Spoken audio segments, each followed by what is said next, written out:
également le premier ministre wax keroog Assemblée nationale noo si réagirez en tant que leader politique chef de parti.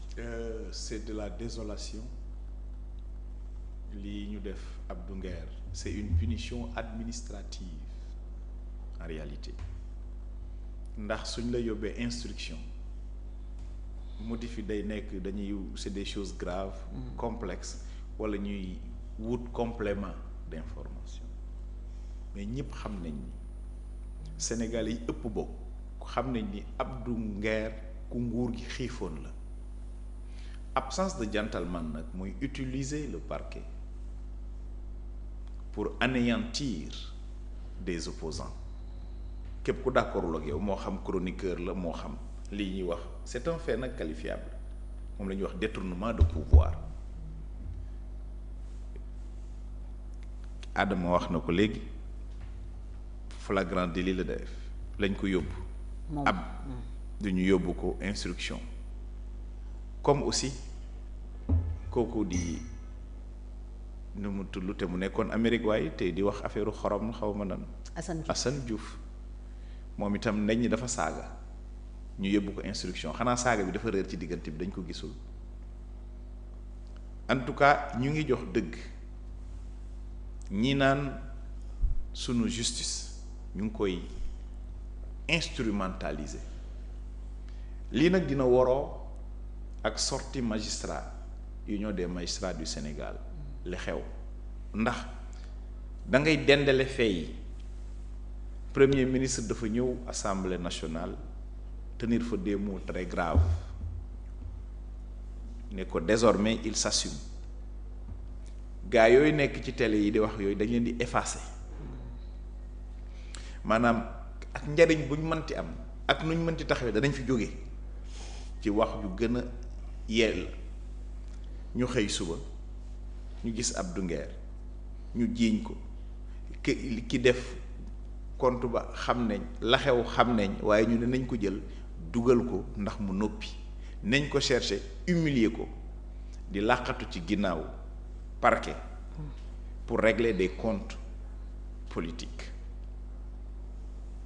day wane rek ni ñi ñu jiite amuñ courage politique jàmmarloo amuñ dënn bu yaatu pour nangu des critiques moom Ousmane Sonko fi ñu ko doon xaar mooy mu samp waxtaan ak génération ñu béral àddina yépp ni amul xam-xam wan àddina yépp ni mënul waaye bu fekkee ni képp ku wax lu wuute ak ni nga gisee ñu faagaagal la jéem laa écarter c'est dommage parce que ñoom démb seen waxi démb moo doom ñoxor njaay rek ñu jàpp nit ñoxor njaay rek ñu tëj nit léegi nag nous sommes tous en danger rien n'épargne suba ñu créer benn compte askanale ko Moussa Diakhaté saaga ca pour jéem ko jot mais guddi yi ñu toll. kon kaawu Abdou Nguer da nga ko considérer comme un précédent dangereux. très dangereux. pour notamment les opposants. très dangereux. Pendant 1 an Abdou Nguer la coalition Abdou Nguer VAR a tenu tête à ses 4000 cadres.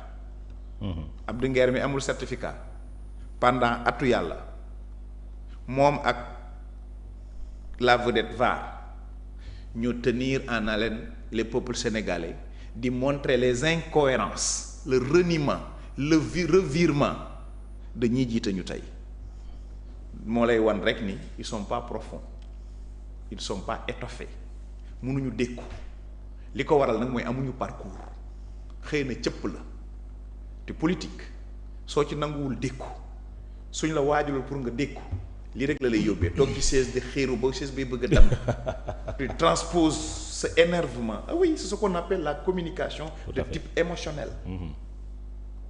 Ça ne rime pas même avec l'élégance le poste la posture dafa am une tenue et une retenue bu muy exiger malheureusement ñii fi nekk nag à la place de la rupture nous assistons plus à une pourriture d'approche de méthode looluy dëgg mais nag tey ñu tëj la ci prison jàpp la dafa mel ni nga dem sànd nga jëli na ñaw gis nga modèle jomaay boobu ni mu xewee noonu la dem prison xewe ndax loolu rek lañ am comme recours mënuñu andi argument buy contredire lii ñuy wax parce que ñoo taxaw Sénégalais yi dig leen lu ni midi te defuñ ci lu ñu tarfatal ay ni di daw les vrais débats nanguwuñ ku leen critiquer bëgg xuppe bëgg tiital mais su fekkee ni fenoo sàccoo defoo lu bon nit ki utiliser ses positions de pouvoir tëj la da nga koy bàyyi ak sunu borom parce que moom rek moo mat a effacer. moom rek moo fi mat a jëlee nit. mais nag ils vont décevoir li ma ci métti du ñoom parce que man du ma bett ndax lu feeñ ci sëy rek nuyoo na ci ngoro nañu taxawoon ci opposition bu ñu ñëwee defee ni pouvoir du ma bett mais c'est le silence coupable. de la société civile. mais de la classe politique aussi. de l'opposition moom laa doon bëgg a laaj. face à tout ce que. non jóg dafay jot li nga wax ni lan mooy war a nekk seen. taxaw te mu jàmm bokk ak ñoom langue politique taxaw jàmmaarloog ñoom. te loolu nag génération moo ko mën ñi maase ak ñoom génération. tout à fait ci nga bokk. man déggoo la du ma leen may dara. kon lu nar a nekk sa taxawaay. dara mooy li ma la wax rek. li nga nekk sensibiliser mobiliser ma génération ñu def face. ok seulement nag ñun utuñu almet. parce que ñun duñu ay taalkat. ñun duñu xajamal bool bi. parce que Sénégal ñoo ko tabax ñun danañ wan Sénégal yëpp ñii mënuñu danañu wax Sénégal ñi li leen di wax du li am di andi preuve di tekk ñun c'est le combat il faut conscientiser. il faut informer il faut se mobiliser il faut se battre avec les armes que nous avons opposition bi dafa war a génn il faut aller vers les manifestations organiser wan Sénégal yi parce que tey ñi toog seen kër yëpp vivent dans la frustration parce que li ñu leen waxoon defuñ ci dara xuppeem yooyu la baa bëgg mu téye ko xoolal soxna si fii ragal amu fi réew mi ragal amu fi te génération lay defal face. su ñemee rek nañ ñu géewal ci xam-xam. ñu wan Sénégalais ni amul xam-xam ñu wan Sénégalais ni xamul nu ñuy gérer lii ngay gis ni yëpp énervement ak mer yëpp tëlee ko waral tëlee. face à une situation où tu as tout. ñoom ñu ne réew mi fi ñu ko fekk dafa metti moo waral tey dara mënta bouger. laajal fañ ko fekk boo ne leen. dama ni. am nañu tout ça pose problème. fañ ko fekkoon. Sénégalais yi kuñ ci laajoon ndax ñu delloo leen fañ la fekkoon ci réew mi wala ñu bàyyi ko tey ñu ne delloon ñu fa ñu fekkoon je parle de ressenti. te ku nekk nag sa bopp doy na la misaal yéen presse bi sagal leen téye rek amatu leen benn publicité les entreprises yi leen doon jàppale daan fay publicité mais doxalatuñ taximan bii dawal mënatul am sa versement da ngay ubbi sa boutique ba ngoon doo gis koo jaay tali bi embouteillage yi néew na bu la diis fu mu jotee gars yi gaare oto yi dugg ci yàngoo ak taxi. C'est parce que ils ont bloqué l'économie les propos yi Ousmane Sonko teniroon par rapport à cette situation de ruine de notre économie dafa impacté par rapport yooyu yëpp dal ci kaw ñu jëm nag léegi xale yi doon xaar emploi ñu leen di dàq far la situation c'est ça donc opposition bi moo war a réinventé wu xam ni gars yi dañuy door a tàmbali. ku yaakaar ni li ñu def dañ ko def Abdou Nguer yaa ngi juum on va directement vers une dictature. ci loolu la ñu jëmee. y aura d'autres Abdou Nguer. déggoo li mu wax nee na j'assume. man nag dama yaakaaroon ni la politique pénale est appliquée par les magistrats. loolu la wax waaye premier ministre nee na désormais il va assumer. mais le président de l'UMS sax loolu la wax nee na la politique pénale est certes. Défini par le gouvernement mais magistrats yi par le président de la République. ñoo koy doxal. Il a dit par le président de la République oui par le. Lui il a dit par le gouvernement. D'accord non moom mais ñoom ñoo koy doxal. non moom waxul par le gouvernement moom la wax. waaw j'assume. oui mais bu dee magistrats yi ñoo koy doxal. waaw si on a une justice indépendante. waaw mais ki koy définir moom da la wax Ousmane Dani il prend les choses en main. Qui est Ousmane? moom il n'est pas le magistrat il n'est pas le juge. dégg nga li mu wax il n'est même pas le chef du gouvernement. déedéet Ousmane Sonko. déedéet il n'est pas le chef du gouvernement déedéet lan la. c'est le premier des ministres xam-xam laay wax. ok le chef du gouvernement c'est le président de la République. d'accord pouvoir bu mu mënti am na yem palaasam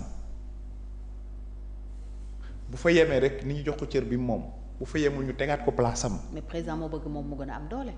waaw loolu président la sañ na ci ay pouvoir yi mu am mu jox ko ndax ñun dañu war a adapter suñuy institutions sur les humeurs ay seex yu door a ñëw par accident au pouvoir soyons sérieux ils vont venir ils vont partir su Diomaye bëggatul na démissionner jox Ousmane c'est tellement simple pourquoi ñu bëgg a adapter suñuy wax naa la ni la j'ai une vidéo bu virale ba ma koy wax du tey ce problème de hiatus institutionnel bi ñu am. diwoo moo fi nekk te président la ñu fal. président su bëggatul mais am na ci droit mu démissionner ñu organiser élection Ousmane su bëggee Sénégalais yi fal ko mais malheureusement li xew ba xew mooy tout mu naan lu ñu wax ñu ni Ousmane Sonko oui parce que moom moo gàddu lépp moom moo feesle lépp moo fi nekk fépp foog ñu wax ak moom bref li xew ci réew mi daal képp kuy démocrate war na laa métti képp kuy républicain war nga jóg parce que ñii fi ñu jëmee mooy ci dictature. Maintenant et j'interpelle ma génération surtout de se lever et de porter ce combat. dem prison du gàcce su dee sa ngay xeexal sa réew ñun duñu xajamal benn bool ñun duñ uti benn almet di taal dëkk bi ñun duñu dem déloger Diomaye Faye ca palais ba mais nous nous opposerons avec la manière la plus ferme saa yu ngeen defee lu dul dëgg danañ ko wax lii xew ci Abdou Nguer nit ñi dinañ am kersa gàcce ngi am ci benn barab yi parce que xam nañ ni punition la rek bëgg ko effacer benn 6 mois mu bañ a wax mais y aura 10 000 Abdou Nguer heure bu nu yeewoo bés bu ngeen nekkee ci dul dëgg dañuy wax nekku leen ci dëgg te dañ ko taxaw défendre ko Adama est-ce que Chimère Diouf Ousmane Chimère Diouf li mu wax rassuré na la que ni in fine ce sont les magistrats qui appliquent la politique pénale même si elle est définie par le pouvoir exécutif te yow yàgg nga toog fii wax ne aussi les juges sont indépendants te tribunal des juges du siège bien